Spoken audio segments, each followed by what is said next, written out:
Another day, good morning. Breakfast muna tayo.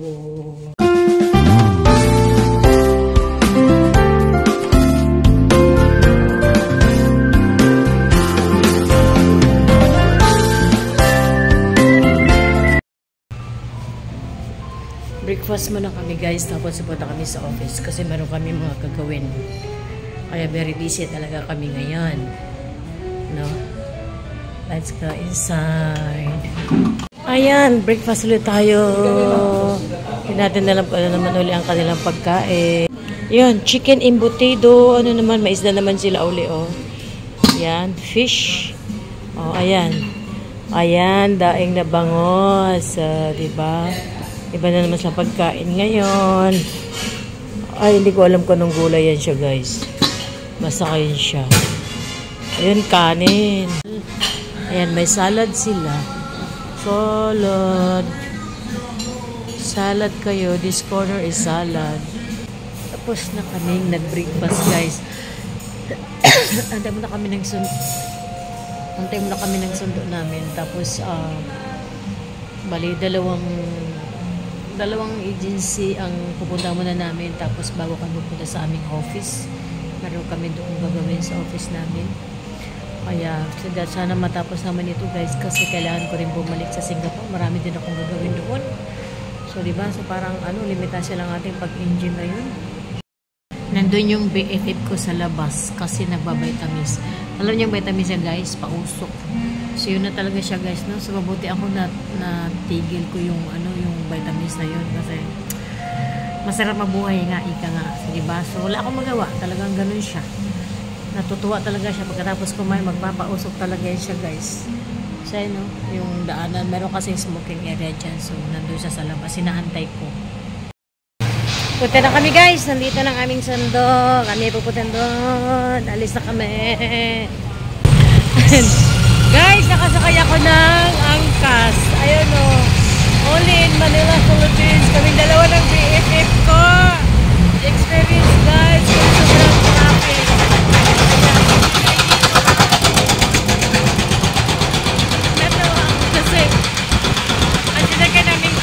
Mali yung dalhan namin. Kaya nakapag-angkas kami na wala sa oras. So, wala. Mas pa naman, o, diba?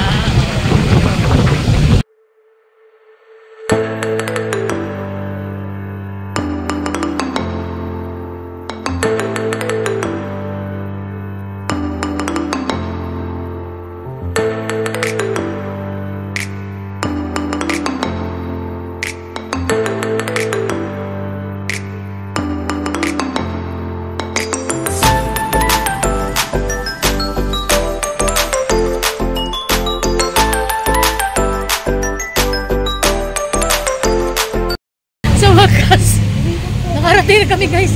Ikot kami ng ikot. Dito na kami. Akyat. Nakapag-angkas tayo eh. Akyat. Ay Diyos ko. Akyat pa mo. Grabe guys. Pero okay na. Na-experience namin no. Hindi alam ng grab. Bigla kaming tumigil halfway. Nag-angkas kami. So ito ang aming naranasan. Nasunog ang aming balat. Dito na kami sa aming office guys. Sobrang init talaga, oh. Ayan, pasok na, BFF. Pasok na. Okay, lunch tayo, guys. Dito sa Binalot. Anong mayroong Binalot? Ayan. Pansit sa Bilao. Ayan, shortan yan. Ayan. Nagkagulo sa order, guys. Kasi Binalot. Yung balot sa daw ng saging. May bangus, may adobo, may lipstick. Marami, guys. Ay, Diyos ko, hagard na. Oh, Diyos ko. First time dito sa Manila, nakasakay ng angkas. Sobrang init. So, ayan. Meron silang fried bihon. Mamaya, order kami, pa-deliver kami para sa snack namin. Ayan sila, oh. Yan, pagkain na daw. Balot sa sa daon ng saging. May dinuguan kami. Nakakawa niyo yung dinuguan, no? So, yan ang pagkain natin ngayon, guys. Tikman natin. May itlog na maalat. Kain, araw ay busy kami. So, ito kami sa hotel. Ngayon, magdi-dinner kami. Kakain kami. Dito. May ulan pa? Dito na lang tayo Ay ko na. Dito ulit kami magdi-dinner guys kasi umuulan sa labas. Ayun, tikman natin ang kanilang fried bihon dito, no? Kasi masarap nga daw. Ayun ang ating pagkain. Baka kulangin tayo dito tapos yung kanin. Gusto ko ng cup noodles. Cup noodles? Ayan Ano daw to? Kain lang kayo dyan. Kahit maalat, no? Yan ang timpla ng Pilipinas. Yan, kain. Masarap sana kaso lang oily at saka maalat.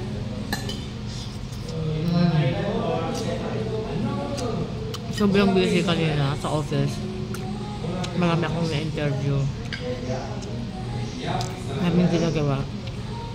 Sana matapos ito bago ako balik ng Singapore.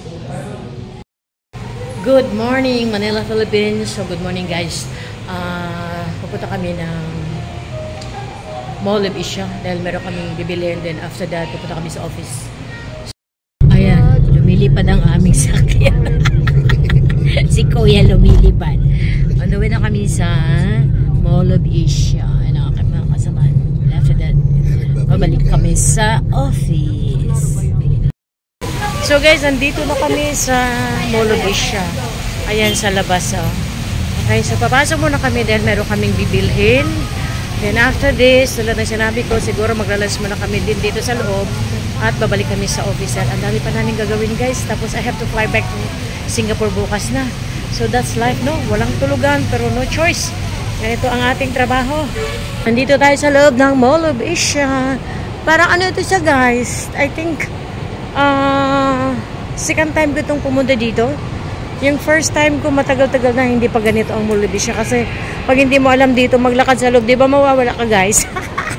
Ay, sana huwag naman ako mawala. Nawala na ako sa immigration dito pa. Di ba? Actually guys, bumili ako, nag-shopping ako ng Goldilocks guys. So, hindi, bumili ako ng Goldilocks na pulburon kasi yan ang paborito ng aking daughter-in-law, yung cookies and cream assorted. Tapos merong, yung mamon, tapos may egg tart. So dadaling ko po siya sa Singapore kasi yung cookies and cream, ang hirap ko talaga maghanap nito guys. So minsan sa airport po ako bumibili. So ngayon, kakain daw kami dito sa Goldilocks. Bumili si Vivian ng puto. So yung puto daw ay iulam natin sa dinuguan. Doon kasi sa loob, wala. So dito daw sa labas, meron ditong Goldilocks na pwedeng kumain. Pero guys, sa totoo lang, sobrang init. Sobrang init, no? Kung mainit pa ng Singapore dito, hindi ko maintindihan. Humid, no? Mainit na, tapos siguro kasama yung alikabok. Kaya parang hirap huminga sa sobrang init, no? Anyway, that's life. So ayan, ito pala yung Goldilocks nila na pwedeng kumain sa loob. May kainan sila sa loob. So dito na kami maglalunch guys. Kasi after this, meron pa kaming bibilin uli.